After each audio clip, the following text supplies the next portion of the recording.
বাবাই আজকে পটল খাবি? না।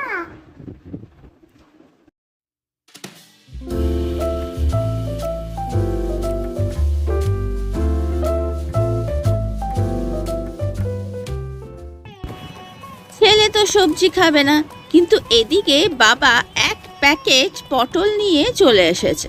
তো কি আর করা, প্রথমে আমি পটলের মাঝখান থেকে এরকমভাবে ছোকলাগুলোকে কেটে নিচ্ছি।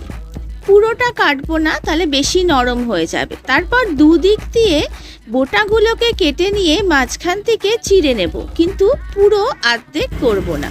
এরকমভাবে সব পটলগুলোকে কেটে নিয়ে ধুয়ে নেব।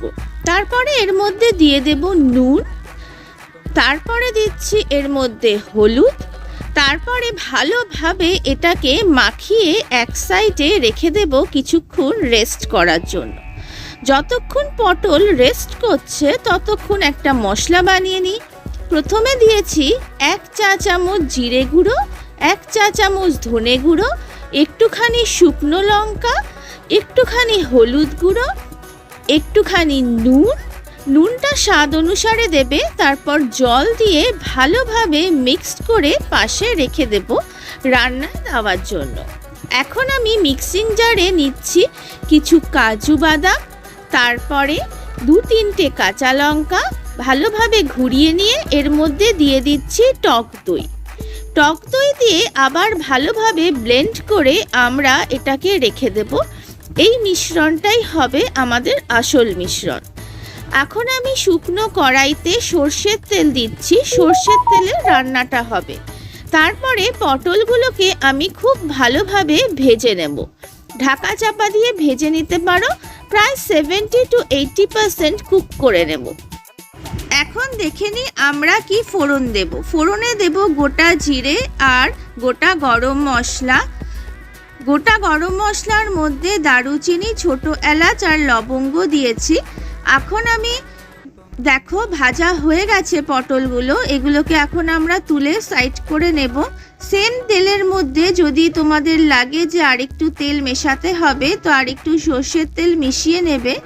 এরপরে আমি ফোড়নগুলো দিয়ে দিচ্ছি। ফোড়নগুলো একটু নেড়ে চেড়ে নেব। যখন সুন্দর একটা গন্ধ বেরোবে, এখন আমরা সেই মশলা যেটা আগে থেকে বানিয়ে রেখেছিলাম সেটা দিয়ে দিলাম। দিয়ে একটু বাটি ধোয়া জলও দেব, দিয়ে খুব ভালোভাবে এটাকে কষাতে হবে। কষিয়ে যখন বেশ ফুটে উঠবে, এই সময় তোমরা চাইলে আরেকটু জল মেশাতে পারো। জলটা যখন ফুটে উঠছে, এই সময় আমরা পটলগুলোকে দিয়ে দেব আর খুব ভালোভাবে এটাকে মেশাতে হবে। মেশাতে মেশাতে দেখবে অনেকটাই তেল শুষে নিয়েছে আর পটলগুলো থেকে তেল আলাদা হতে শুরু করেছে। এই সময় আমরা দিয়ে দেব এর মধ্যে বাটা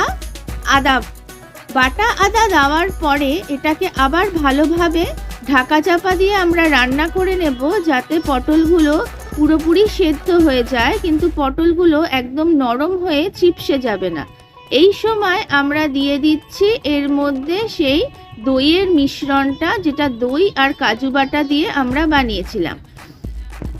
দেখো এর মধ্যে তোমাদের যদি লাগে কেমন গ্রেভি লাগবে, সেই হিসেবে জল দিয়ে এর মধ্যে চিনি আর নুনটা একটু চেক করে আবার ঢাকা চাপা দিয়ে দিতে হবে।